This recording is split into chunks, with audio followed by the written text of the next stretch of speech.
Free-for-all random battles is my favorite way to play Pokemon. 4 players are put into a match with 6 Pokemons each, with the goal of being the last one standing. Now, this is Pokemon's version of a battle royale, but I actually hate the battle royale genre. Fortnite? Gah, get out of here. PUBG? Do I look Indian? Well, I'm not. I'm very close by. From the nipple, actually. It's a game you have to play with your buddies on Discord. It's all about the alliances, betrayals, snaking your friends, focusing them. It's the social aspect of trying to figure out what your friends are gonna do and trying to counter it. What makes this game mode so much fun. You bitch, you fucking snake. Oh my fucking god, bro. Since all the Pokemons are randomized, each game feels so distinct and unique from one another. There are always unique scenarios that you have to navigate your way out of. However, skill can still shine through because the Pokemon's movesets do tend to repeat a little bit. Items, abilities, and common moves that you'll see on Pokemon will always repeat to some degree. But I don't have friends to play with, or they don't really understand the game. Well, Pokemon Showdown has a lot of useful tools that you can teach your friends so that they can get into the game faster. A great example of this is the slash weakness and the slash DT, which allows you to understand what Pokemon's moves do or finding out the weaknesses of various Pokemon. One of my buddies of mine, we actually introduced him to the game, and he caught on really fast. He was already winning by his 10th game. It's a really simple game, guys. It's a children's game. I'm sure they can figure it out. Just convince them, they will love it. If you've ever played random battles before, sometimes you just get a terrible team and the other guy just gets a really good team and you can't win. Now, usually this actually is a skill gap, but because there's 2 extra players in free-for-all random battles, it actually kind of balances it out, you know? If you have a really bad team and there's one guy with this just really good team full of legendaries, that guy's getting focused and you can kind of just be left to your own. This can lead to you kind of getting an advantage in source because you're not constantly getting hit and being focused while the guy with the best mons is being focused. I've seen people win with teams full of garbage support Pokemons, and I've seen people win with all legendaries, super strong 600 base total Pokemons. Everyone has a chance to win the game. It just depends how the game goes and what you do. I've played hundreds of games. I've played hundreds of games of free-for-all random battles, and I can confidently say there's never been a time where I've gotten a team and I thought to myself, yeah, there's no way I can win this. Every team can win, and it's because the game is so chaotic. People don't always make the best decisions, and sometimes when they make the best decisions, their decision is wrong because someone else did something that maybe wasn't optimal that ended up being optimal. When you play this game mode, the one thing you're gonna have to learn is to embrace chaos. You're not gonna win every game. Given equal skill, there's only a 25% chance that you actually win a game. Now, I'm a god gamer. I have never lost a game of free-for-all random battle. That wasn't my fault. It's because of everyone else snaked me, you bitches. But will it work? Find out next time. Oh, this is a genius play by me. Oh, this is a genius play by me. Wait, what? Why me? That was genius. That was genius. You fucking. What do you mean, genius?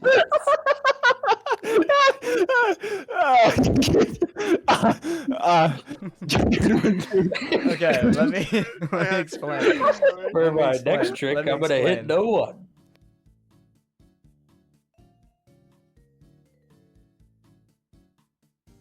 Happens, bro. I overthought it. My IQ. I went over the bell curve. I'm a genius. I was right dead center in the bell curve.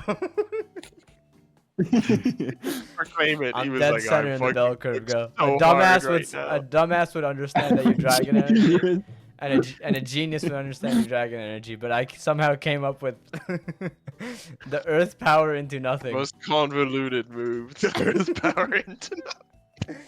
It's funny because it's not even misplaying like he hit someone that he shouldn't have. It's just him hitting them. I'm a genius.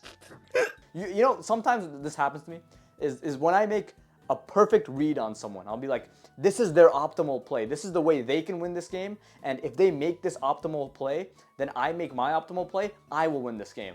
But they, being stupid like they fucking are, they make a dumbass play which will lose them the game. and then I make the most optimal play, but my optimal play was relying on them making an optimal play, so now my optimal play is now a dumbass play, and then I die, and then they actually win the game based on their dumbass play. And you know, the politics of this game, I think, go from game to game. You know, it's not contained in one game.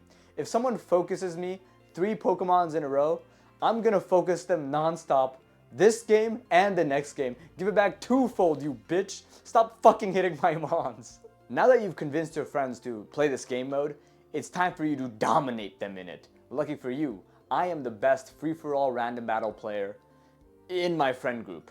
And I got the cheat sheet here for you. So the first thing everyone's gonna probably think of is saving your fastest and hardest hitting mons for last, right? This way you always have agency at the end of the game.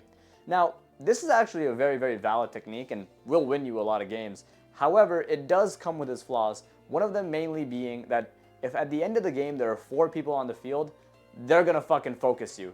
They wanna make sure that you get out of the game, so it creates a situation while you do have agency, you do also have a giant target on your back. I think this strategy really tests your use of protect. You wanna make sure you're protecting when you're getting hit, and you are hitting them when they're setting up. If you protect every other turn, what people are going to do is they're going to hit you the turn that your protect is down, and they're going to set up the turn that you protect. Effectively, you've wasted a turn with a Pokemon that has agency. Something you're going to have to accept pretty quickly is that if you have a large Pokemon advantage, let's say you have 4 Pokemons and everyone else has 2, you're going to get focused, buddy. Just accept it, you fat cat Pokemon trainer. You fucking hoarding all those mons for yourself. Look, everyone wants an equal chance to win, you fucking bum. So get used to it and stop bitching and moaning about you getting focused. Maybe Go-Go would be kind of funny. Yo, what the fuck? Yo, what the fuck? Wow. You're cooked, buddy. What I tend to do is I tend to keep a middle of the pack Pokemon around. A decent amount of attack and a decent amount of defense, just so it can get through the other Pokemon, but not be a prime threat. This allows me to not be the center of attention when our last 4 mons are on the field. However, it does mean that I can still knock out other people's mons. So I think a strength and a weakness of this strategy actually is seen really well from Hydreigon's perspective here. Okay, so we already knocked out one of our buddies way before we got to this position in the game. Gyarados does not have Protect. Hydreigon does have Protect. Now, I am the Chen Pao here. It's the fastest mon on the field. It can one-shot both the Gyarados and both the Hydreigon. So from Hydreigon's perspective, he has to make a crucial read here. Does the Chen Pao hit the Gyarados or does he hit his Hydreigon? So I know Hydreigon has Protect here, right? If Hydreigon protects here and I hit into the Hydreigon, Gyarados has to hit me, right? And maybe if he one-shots me here, he gets that 100%, Hydreigon just kills the Gyarados right after, right? No problem. The Hydreigon wins the game every time. However, the weakness in this is that if I make the call that he's going to protect and I hit the Gyarados and I kill him, then I just ISO crash the Hydreigon right after and it's a guaranteed win. Right? So Hydreigon has to get this protect absolutely correct.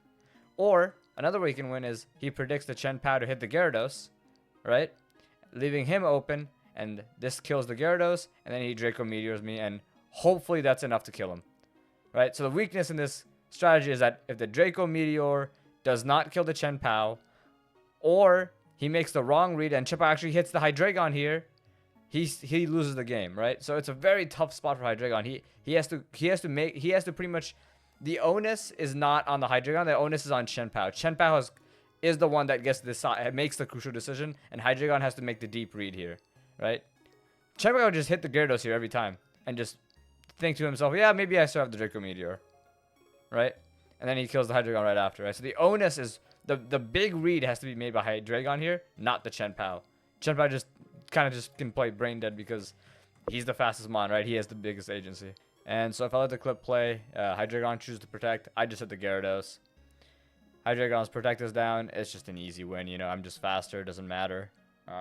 And so if you get that read correct, or if you make that mistake, you know, you just lose the game on the spot. You know, you're not the fastest mon, so you don't have the agency. And it's also really lucky that his last mon was a dragon type, and my last mon was an ice type. And that speed advantage is just so crucial, you know. GG, baby. I make those deep reads. Like I'm in his head, you know. I'm in his head. And once you play this game enough times with your buddies, you'll find that they have common habits that they will fall into. Maybe someone's a bit of a protect merchant. They'll press protect any chance they get. Or one of your friends is super greedy. He won't just sword dance once. He'll sword dance a second time. He'll sword dance a third time. And making these deep reads is so fun. I tell you right now, there's nothing better than getting one of these deep reads correct. And you can take it one step further. You can start calling out what they're going to do. If you think a person's going to protect, you can call the protect and they'll be a little startled. You know, they'll cancel their protect and they'll click a damaging move and then you'll hit them, you know. By calling out the protect, you made them cancel, you startle them.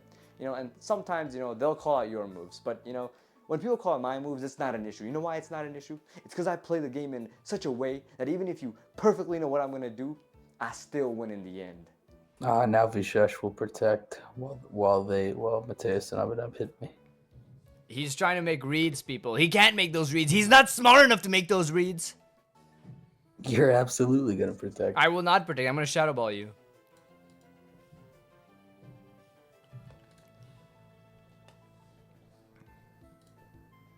Hey, nice try trying to protect my protector, buddy. You forget to consider one thing. I'm always one wank ahead. You wank me, I wank you. Go play the game.